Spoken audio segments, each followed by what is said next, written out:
Kita akan membahas tentang kisah kematian iblis. Karena kita tahu bahwa di antara makhluk Allah Subhanahu wa taala dari kalangan manusia ataupun jin yang dikekalkan oleh Allah Subhanahu wa taala atau usianya dipanjangkan oleh Allah Subhanahu wa taala hanyalah iblis. Tapi bukan berarti iblis tidak akan mengalami kematian. Dia juga makhluk daripada makhluk-makhluk Allah, akan disentuh dengan kematian. Tapi kapan kematiannya dan di mana dimatikannya dan bagaimana cara mencabut nyawanya, inilah yang kita akan bahas beberapa waktu ke depan. Ma'asyiral muslimin rahimakumullah, disebutkan di dalam surah Shad ayat 77 sampai 83. Allah Subhanahu wa taala berfirman, qala fakhruj minha fa innaka rajim wa inna 'alaika la'nati ila yaumiddin. Qala rabbi fa anzirni ila yaumi yub'atsun. Qala fa innaka minal munzirin ila yaumin waqtil ma'lum. Qala fa bi'izzatika la ughwiyannahum ajma'in illa ibadaka minhumul mukhlasin. Allah Subhanahu wa taala berfirman, maka keluarlah engkau wahai iblis dari sorga ini. Sungguh engkau adalah makhluk yang terkutuk. Sesungguhnya kutukanku tetap atasmu sampai hari pembalasan. Maka iblis pun berkata di hadapan Allah, ya Rabb, berilah atas diriku tangguhan usia sampai hari mereka dibangkitkan. Maka Allah Subhanahu wa taala berfirman, sesungguhnya engkau termasuk yang diberi tangguhan sampai kepada hari yang telah ditentukan waktunya. Iblis menjawab, demi kekuasaan engkau ya Rabb, aku akan menyesatkan mereka semuanya kecuali hamba-hambamu yang mukhlis di antara mereka. Di dalam ayat ini Allah Subhanahu wa taala menggambarkan kepada kita ketika Allah Subhanahu wa taala merintahkan para malaikat, termasuk juga iblis di dalamnya, untuk sujud kepada Adam alaihi salam sebagai sujud penghormatan. Tapi kemudian iblis pun menolak karena dengki, hasad dan kesombongannya, merasa dia lebih hebat dibandingkan Adam alaihi salam.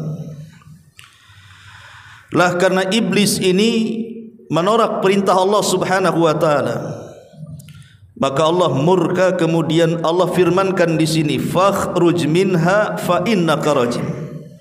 Kalau begitu keluarlah engkau dari sorga, engkau makhluk yang terkutuk, kata Allah.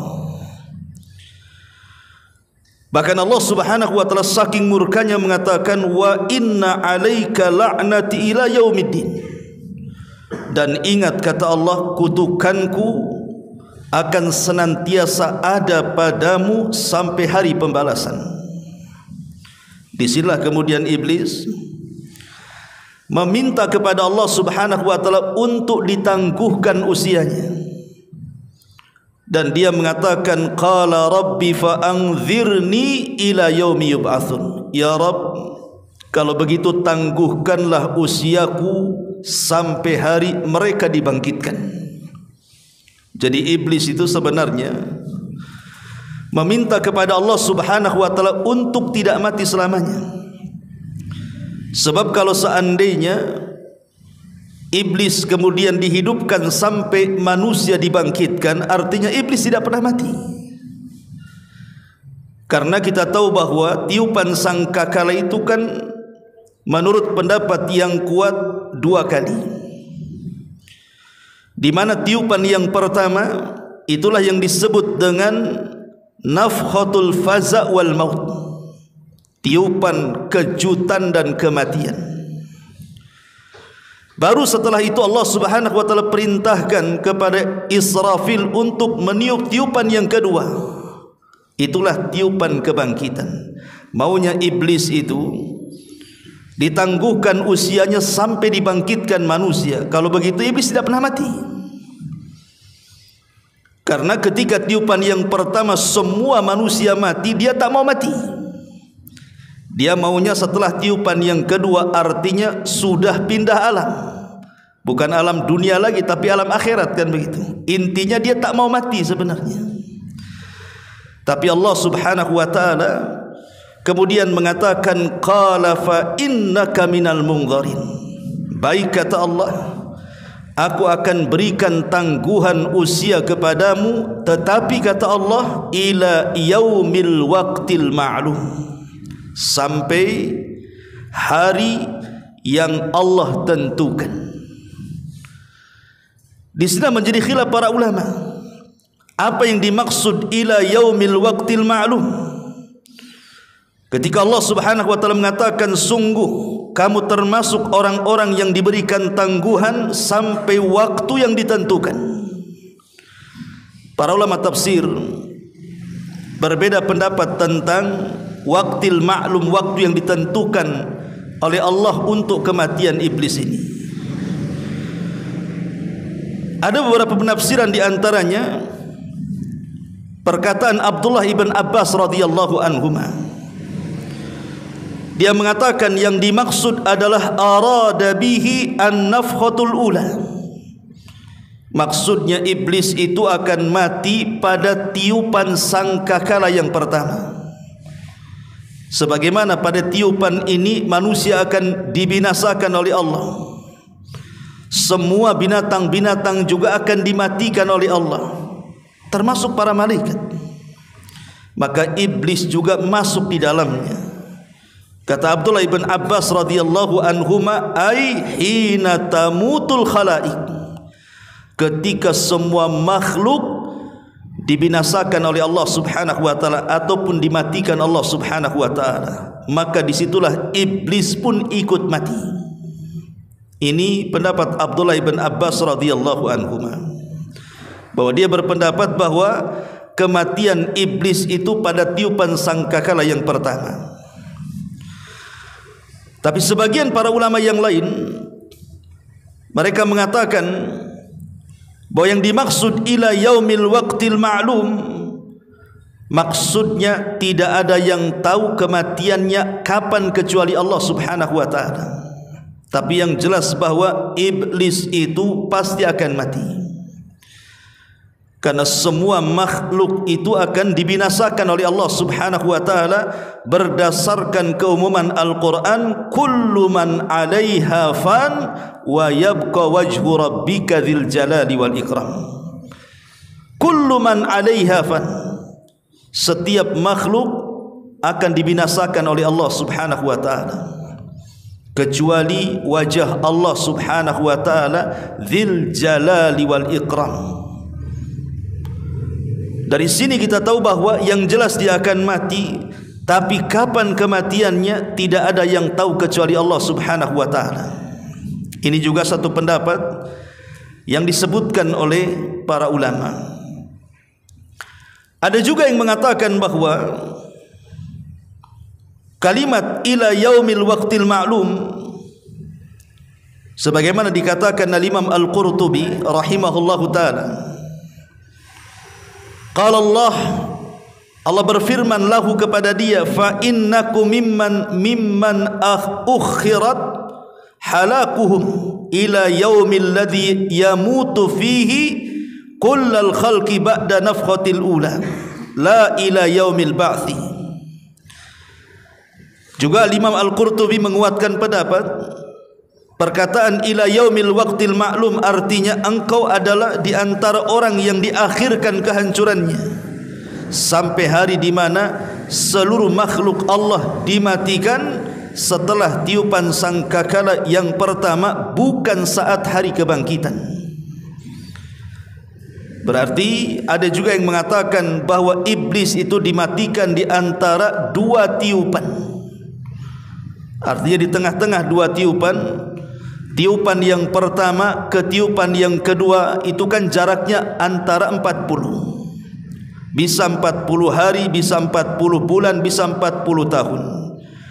Karena Abu Hurairah radhiyallahu an ketika ditanya jarak tiupan Israfil yang pertama ke kedua itu, beliau hanya menyebutkan angka dengan menyebutkan arbaun 40, tanpa menyebutkan apakah 40 hari, apakah 40 bulan, apakah 40 tahun, wallahu a'lam. Tapi saat itulah Allah hancurkan alam semesta, termasuk juga Allah subhanahu wa ta'ala binasakan iblis di dalamnya. Ma'asyiral muslimin wal muslimat rahimakumullah. Kita tahu bahwa setelah kemudian iblis meminta kepada Allah subhanahu wa ta'ala tangguhan usianya, disinilah iblis meminta kepada Allah subhanahu wa ta'ala izin untuk menyesatkan anak Adam, karena dia tidak mau masuk neraka sendirian.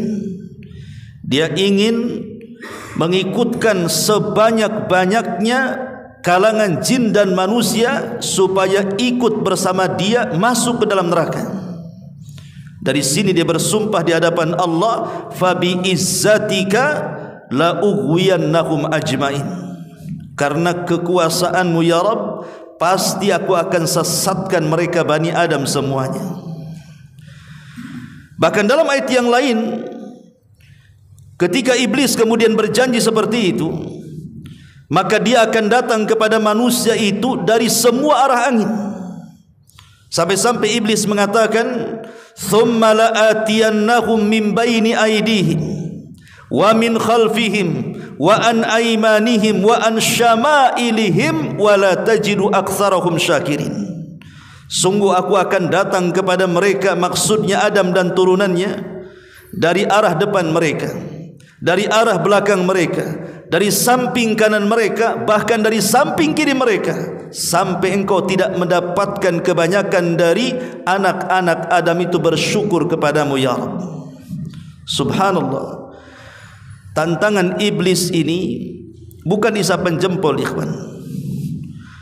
Karena apa yang dilakukan iblis itu kepada Bani Adam, dari sejak permusuhan ditanamkan dengan Adam saat disuruh sujud dia enggan, sampai hari ini bahkan sampai kiamat, pengikut iblis jauh lebih banyak dibandingkan orang-orang yang tidak mengikuti iblis. Dan itu banyak digambarkan dalam Quran. Seperti Allah mengatakan, wa qalilum min ibadiyasy syakur, sedikit sekali hamba Allah yang bersyukur. Artinya kebanyakan kufur. Dan itu keberhasilan iblis saat menggoda Bani Adam untuk disesatkan.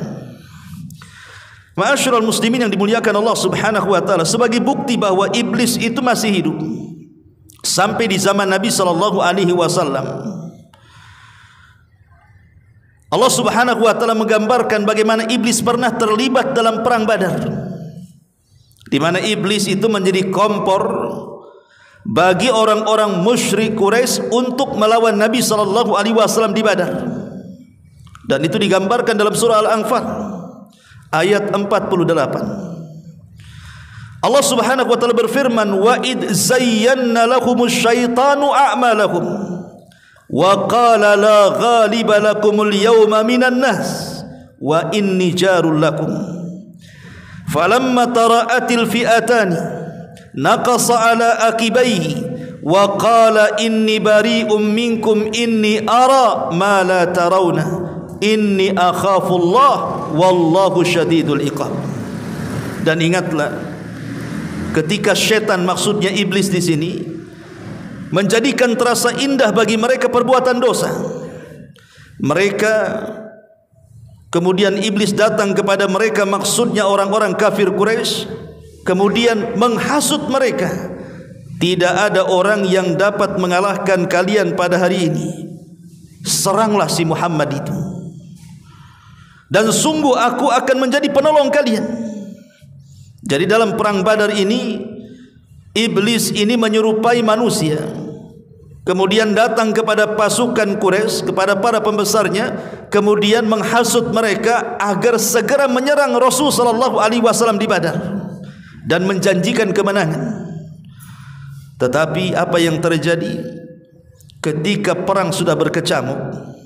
Falamma tara'atil fi'atani, ketika kemudian setan ini melihat pasukan yang berhadap-hadapan itu nampaknya akan terjadi kekalahan dari pihak orang-orang kafir Quraisy, maka apa yang terjadi?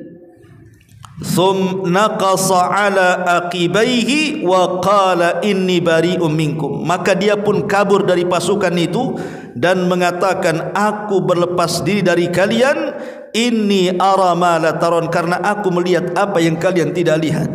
Inni akhafullah, saya takut kepada Allah, wallahu syadidul iqab, dan Allah yang zat yang sangat keras siksaannya. Dari sini iblis tahu bahwa dia terlibat dalam perang Uhud, sampai Allah gambarkan dalam surah Al-Anfal ayat 48 ini. Maknanya bahwa iblis itu masih hidup sampai di zaman Nabi SAW berusaha untuk mengompori orang-orang Quraisy untuk menyerang Nabi di Badar.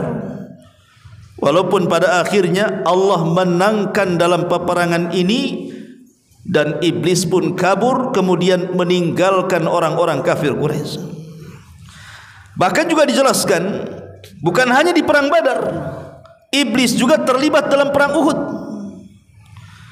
Kita tahu bahwa perang Uhud ini berbeda dengan perang Badar, karena perang Badar itu kan kita kaum muslimin mengalami kemenangan, tapi dalam perang Uhud ini terbalik, kaum muslimin mengalami kekalahan. Dan begitulah sifat daripada kehidupan. Watilkal ayyam nudawiluha bainan nas, yang namanya hari itu diputar-putar oleh Allah Subhanahu wa taala, terkadang menang, terkadang kalah. Dan itu sebagai ujian bagi kita kaum muslimin. Disebutkan dalam sebuah hadis dari Ummuna Aisyah radhiyallahu anha, dia mengatakan, lamma kana yauma Uhudin, ketika terjadi perang Uhud, huzimal musyrikuna, maka orang-orang musyrik pun mereka kemudian menyerang kaum muslimin. Pada awal peperangan kita tahu bahwa Nabi SAW mengatakan kepada 40 atau 50 pemanah yang ada di Jabal Rumat itu, dan mengatakan, apapun yang terjadi dengan kalian jangan pernah turun. Tugas kalian hanya memanah dari ketinggian, jangan ikut campur dengan pasukan yang di bawah. Ketika para pemanah mereka melihat kemenangan pasukan yang di bawah, karena orang-orang musyrik itu mereka lari tunggang langgang yang dipimpin oleh Khalid ibn Walid, ketika itu dia masih musyrik. Orang-orang yang di atas disangkanya sudah mengalami kemenangan, padahal itu siasatnya Khalid bin Walid. Dia mundur itu bukan lari, tapi mundur itu memutar bukit dia. Ketika para pemanah ini akhirnya kemudian tergiur dengan ghanimah, harta rampasan perang yang ditinggalkan begitu saja, mereka turun. Hanya beberapa orang yang bertahan di atas bukit itu. Lah saat mereka turun itulah, maka iblis pun berteriak. Fasaha iblis, kata Aisyah radhiyallahu anha, dia mengatakan, maka iblis berteriak, ai ibadallah ukhrakum, faraja'at ulahum fajtaladat hiya wa ukhrahum, fanadhara Hudzaifatu fa idza huwa bi abihi al-Yamani. Wahai hamba-hamba Allah, saudara-saudaramu, orang pertama dari mereka berbalik, dan dia dan orang-orang yang terakhir mereka pun akhirnya saling menyerang dan sebagian mereka gugur. Maksudnya begini, Jadi orang-orang yang turun dari atas bukit itu ketika mau bergabung dengan pasukan yang dibawa, maka setan kemudian iblis berteriak seolah-olah yang di belakang itu adalah orang-orang musyrik yang hendak menyerang dari belakang mereka. Lah orang-orang yang dibawa disangkanya itu bukan sahabat, mereka adalah orang-orang musyrik. Akhirnya orang yang di bawah berbalik kemudian menyerang orang-orang yang baru turun dari gunung itu. Akhirnya terjadi peperangan di situ. Padahal sama-sama orang Islam kan. Lihat bagaimana iblis mengacaukan perang Uhud itu. Sampai-sampai ada beberapa sahabat yang gugur di situ. Sampai dijelaskan Hudzaifah ibn al-Yaman yang ada di situ, dia melihat ayahnya Al-Yamani. Dan dia mengatakan, "Ai ibadallah, abi. Wahai hamba-hamba Allah, itu ayahku Yaman, jangan kalian bunuh." Tapi namanya perang, kalau sudah berkecambuk itu sudah tidak dengar lagi teriakan kan. Akhirnya dibunuh juga tuh ayah daripada Hudzaifah itu namanya Al-Yamani. Jadi mereka saling menyerang gara-gara kompor daripada iblis tuh. Akhirnya Hudzaifah pun mengatakan, faqala Hudzaifah ghafarallahu lakum, semoga Allah mengampuni kalian, kenapa kalian bunuh ayahku, katanya. Qala Urwah, maka Urwah berkata, fama zalat fi Hudzaifah minhu baqiyatu khairin hatta lahiqa billah. Urwah berkata masih ada sisa-sisa kebaikan dalam diri Hudzaifah hingga dia meninggal dunia.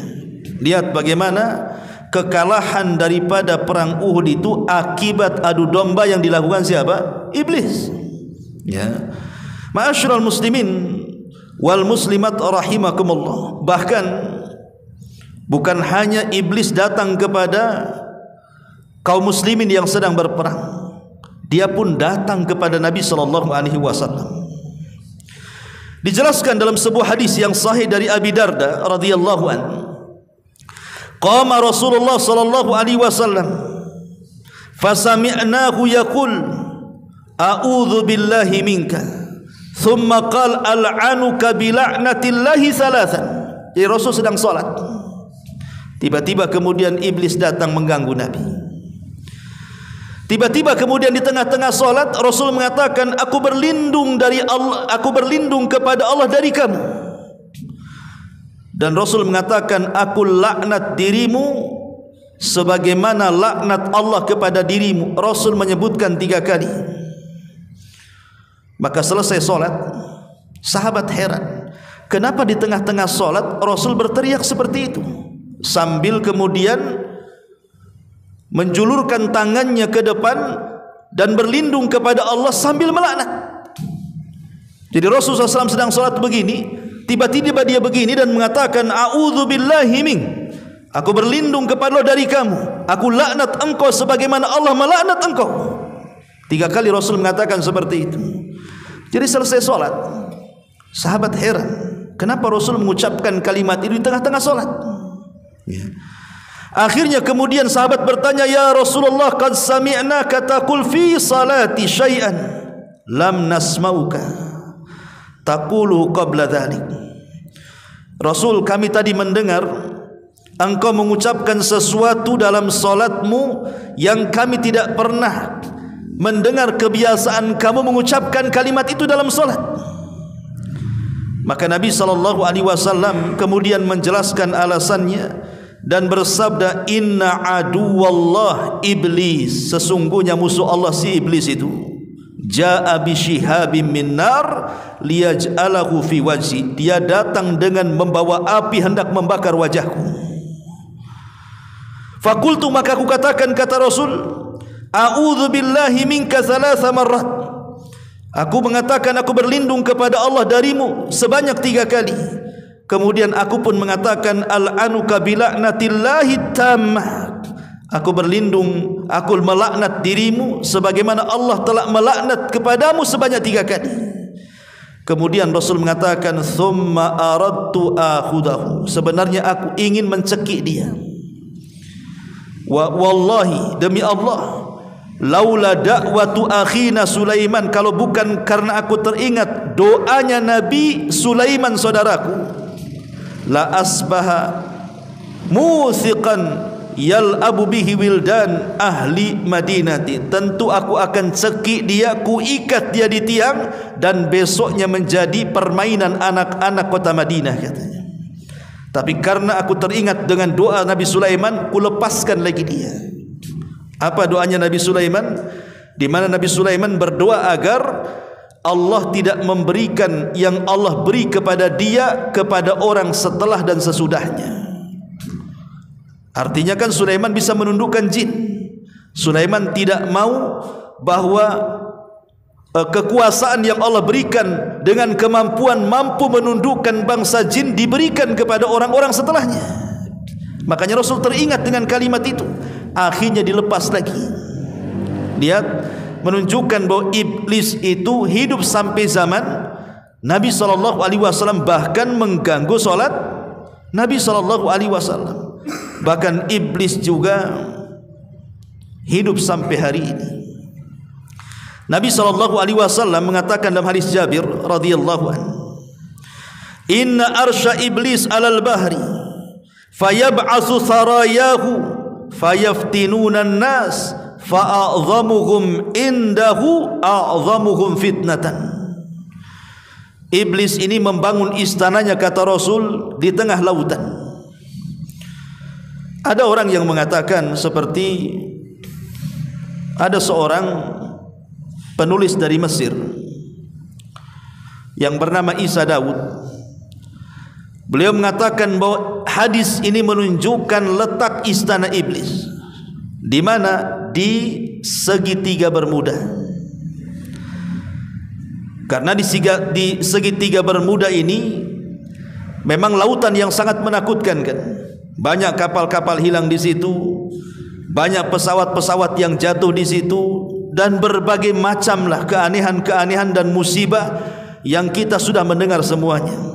Sampai Isa Daud mengatakan bahwa istana iblis itu ada di tiga Bermuda tadi.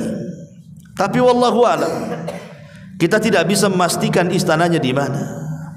Karena Rasul hanya mengatakan bahwa istana iblis itu pokoknya ada di lautan.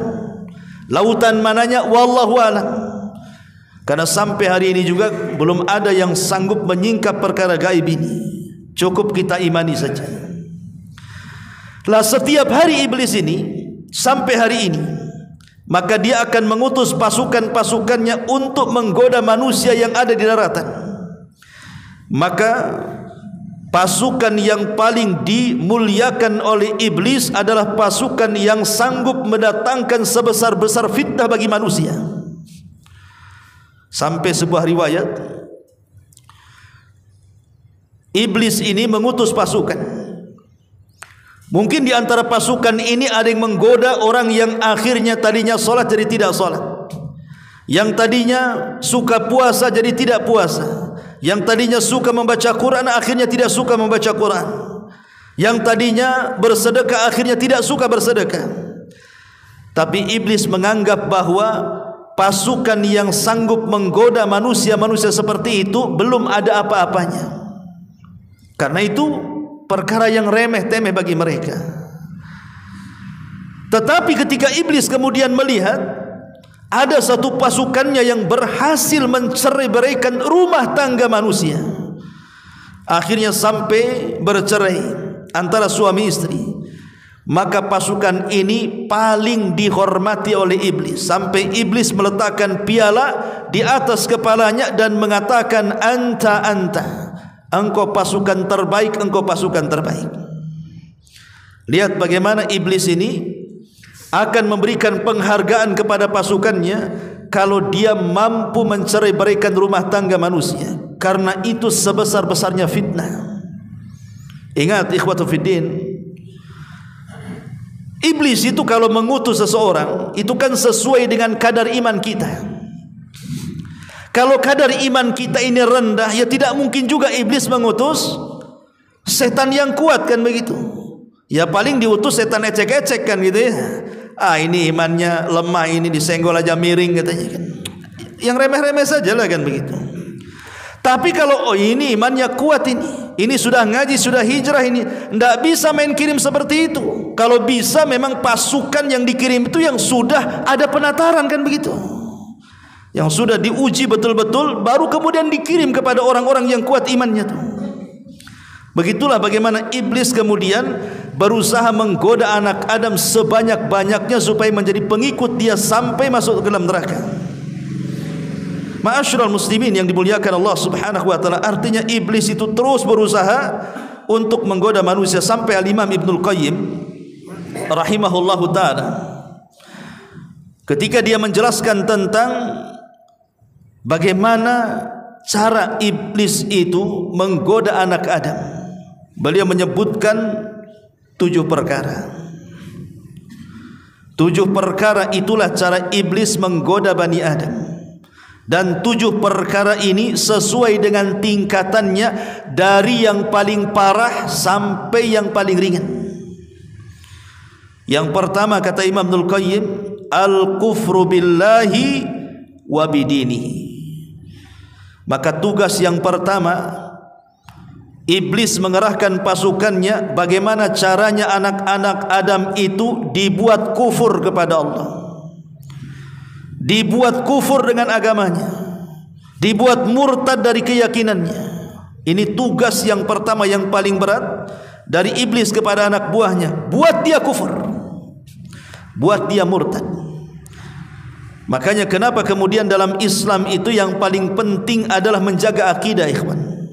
Jaga akidah, apalagi di zaman sekarang ini akidah sudah mulai terkikis dengan berbagai macam kesyirikan, dengan berbagai macam kekufuran yang dihadapkan di tengah-tengah kita. Mungkin kita ini yang masih insyaAllah hijrah ngaji sunnah masih bisalah memilah dan memilih, tapi generasi kita apakah seperti kita? Wallahu a'lam. Makanya kenapa kemudian meneguhkan akidah di zaman sekarang ini penting. Di tengah-tengah kesyirikan dari syirkul akbar sampai syirkul asghar ini betul-betul merajalela. Jadi tugas yang pertama iblis kepada anak buahnya, buat dia kufur. Al-Quran surah Ibrahim ayat 22 sampai 23. Bagaimana kata-kata khutbahnya? Allah katakan, wa qala syaitan lamma qudiyal amru innallaha wa'adakum wa'dal haqq wa wa'adtukum fa akhlaftukum wa ma kana li 'alaikum min sultan illa an da'autukum fastajabtum li fala talumuni walumu anfusakum ma ana bimusrihikum wa ma antum bimusrikhi inni kafartu bima asyraktumuni min qablu innadh zalimina lahum adzabun alim. Apa kata iblis dalam khutbahnya? Dan berkatalah iblis tatkala perkara hisab telah diselesaikan, sesungguhnya Allah telah menjanjikan kepada kalian janji yang benar, dan aku pun telah menjanjikan kepada kalian, tetapi aku menyalahi janjiku. Sekali-kali tidak ada kekuasaan bagiku terhadap kalian, melainkan sekedar aku menyeru kalian lalu kalian mematuhi seruanku. Oleh sebab itu kata iblis, jangan kalian mencaci maki aku, tapi caci makilah diri-diri kalian sendiri. Aku sekali-kali tidak dapat menolong kalian hari ini, sebagaimana kalian pun tidak akan sanggup menolong aku, kata iblis. Sesungguhnya aku tidak benar-benar berbuat untuk sesungguhnya aku tidak membenarkan perbuatan kalian yang mempersekutukan aku. Lihat, iblis mengingkari dengan Allah sejak dulu. Sesungguhnya orang-orang yang zalim itu mendapatkan siksa yang sangat pedih. Inilah khutbah iblis di neraka. Maka Allah Subhanahu wa taala katakan, wa udkhilal ladzina amanu wa amilus salihati jannatin tajri min tahtiha al-anhar khalidina fiha biidzni rabbihim, dan dimasukkanlah orang-orang yang beriman dan beramal saleh ke dalam sorga yang mengalir di bawahnya sungai-sungai, mereka kekal dalamnya dengan seizin Rabb mereka. Lihat ma'asyiral muslimin yang dimuliakan Allah Subhanahu wa taala, disinilah penyesalan iblis dan penyesalan para pengikutnya. Bahwa iblis mengatakan kepada mereka, aku enggak suruh kalian berbuat syirik, kenapa kau berbuat syirik katanya. Bayangkan kan, iblis seperti itu. Tapi pengikutnya pun apalah daya, tidak bisa. Kalau sudah di neraka itu, penyesalan tidak ada gunanya, ikhwatu fiddin. Penyesalan itu berguna saat mereka hidup di dunia. Kalau sudah mati, maka penyesalan itu tidak berguna. Bukan hanya penduduk neraka yang menyesal, penduduk sorga pun mereka menyesal. Karena waktu-waktu yang mereka hilangkan begitu saja di dunia tanpa berzikir kepada Allah Subhanahu wa taala. Inilah di antara kisah kematian iblis, mudah-mudahan ada manfaatnya.